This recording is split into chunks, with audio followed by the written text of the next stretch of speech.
Наспроти сите економски непогоди, рудникот Саса од македонска каменица ги изголеми платите на вработените. Сега просечната плата во Саса е и до 80% повисока од просечната плата во земјава. Од аквизацијата на Саса од страна на интернационална рударска компанија Central Asia Metals во ноември 2017 година до денес, платите во Саса се зголемуваат 7 пати. Благосостојбата на нашите вработени и на нивните семејства од секогаш била и ќе остане една од главните задачи и определби на менаџерскиот тим на Саса и на нашите инвеститори од Central Asia Metals.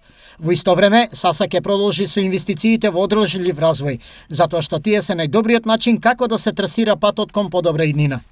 Покрај модернизацијата на производството, тие овозможуваат изголемена безбедност и унапредување на условите за работа, како и поефикасна заштита на животната средина и уште поголема благосостојба на вработените и нивните семејства. Изјави генералниот директор на Саса Скот Јеланд. Освен платите, 123 вработени од Саса добија и дополнителни подароци како работен стимул, но и надминување на лошата економска состојба.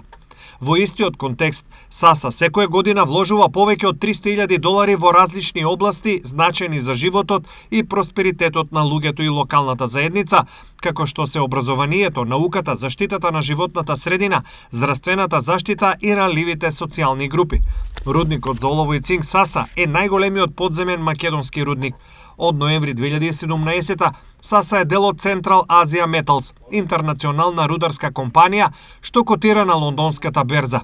Од влезот на Central Asia Metals досега во Саса се инвестирани над $30 милиони во набавка на нова рударска опрема, во дигитализација на техничките процеси, во унапредување на безбедноста, подигнување на стандардите и работните услови во рудникот, како и во професионалниот развој и едукација на вработените.